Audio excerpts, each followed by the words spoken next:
It was a chilly autumn evening when Mark decided to take a long drive through the countryside, hoping to clear his head after a tough week. The road was winding and desolate, surrounded by trees that looked like twisted fingers reaching up to the darkening sky. As he drove, he noticed how the fading light cast strange shadows on the road, and an eerie silence enveloped him, broken only by the rustling leaves. Just as he was about to turn back, a flicker of movement caught his eye. It was an old, battered car parked by the roadside, its paint faded and tires half buried in dried leaves. Out of curiosity, Mark slowed down to take a better look. The vehicle appeared abandoned and forgotten, yet something about it drew him in. After a moment's hesitation, he parked his car and stepped out, feeling a chill that seemed to cut right through him. As he approached the old car, a sense of unease washed over him. The air was thicker here, and the silence deepened.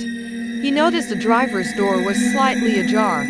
Creaking softly in the wind, Mark peered inside but saw nothing unusual, just a cracked dashboard and a faint smell of mildew. Just then, he heard a low rumble behind him. Turning quickly, he was startled to see that his own car had moved slightly forward, as if jolted by some unseen force. Confused, he walked back to his vehicle, glancing over his shoulder at the old car. The feeling of unease intensified as he stepped inside and shut the door, locking it behind him. He started the engine, intending to leave the strange scene behind, but as he shifted into gear, he noticed the old car's engine had begun to rumble to life. Even though no one was inside, the headlights flickered on as if they were alive, illuminating the surrounding trees. Suddenly, the old car lurched forward, taking off down the road without a driver. Mark's heart raced as he watched the vehicle speed away, the realization hitting him like a cold wave of fear. He had entered a realm of the unexplained. Curiosity and dread battled within him. Should he follow? The roads were isolated, and the thought of being alone in the dark sent shivers down his spine. Nevertheless, he couldn't shake the need to uncover the mystery behind the eerie car. With shaky hands, he put his car in gear and revved the engine. Following closely behind, the old car swerved and twisted down the road like a spirit unfettered, moving faster than Mark thought possible for its age. He struggled to keep up, adrenaline coursing through him as he navigated the winding path. The landscape darkened, trees looming ominously as shadows danced in the dim light. Just when he began to think he might lose sight of it, the old car abruptly stopped at a fork in the road, the engine revving and still no sign of a driver. Mark slowed down, pulling over as he cautiously approached. The wind howled around him, and an unsettling feeling clung to the air. Suddenly, a chilling realization hit him. This was the fork where the townsfolk claimed a tragic accident had occurred many years ago. The driver had lost control, plummeting into the ravine, and they claimed the spirit of the driver never left. Trembling, he swallowed hard as he felt the weight of the air press down on him. Summoning every ounce of bravery, he called out, "Is anyone there?" His voice echoed into the void, swallowed by the growing darkness.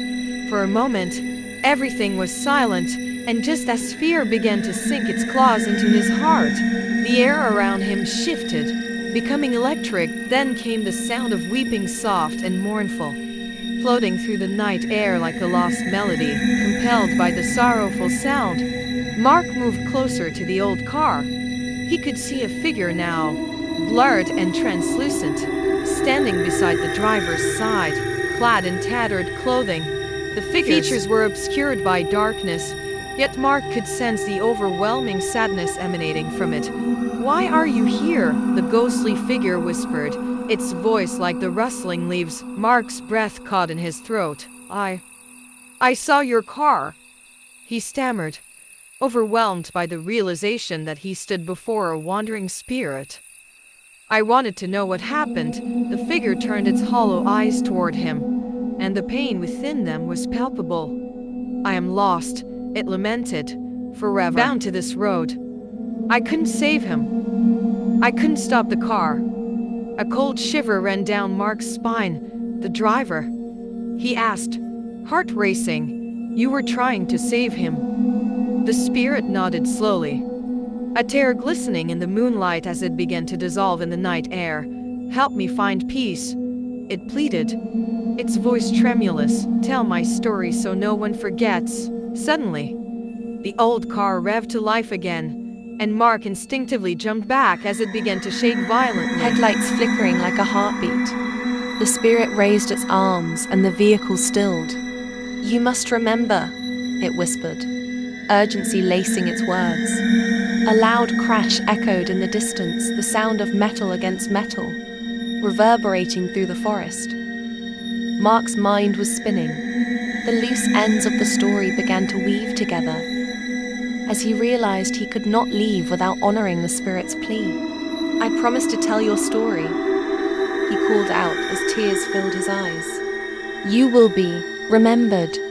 As soon as the words left his lips, the spirit let out a final echoing sigh, and with that, Mark felt the weight lifting from the air. The old car fell silent, its lights dimming as the ghostly figure slowly faded away into the night. The atmosphere shifted as if the world had exhaled a long-held breath. Mark stood there, shivering in the cool night air, heart pounding, with newfound resolve. He returned to his car, now feeling lighter despite the chill lingering in the air. As he drove away from that cursed place, he knew he would make sure the story was told, ensuring that the spirit's memory would never fade into obscurity. He had faced fear and encountered the otherworldly, and in doing so, he transformed his own path forever.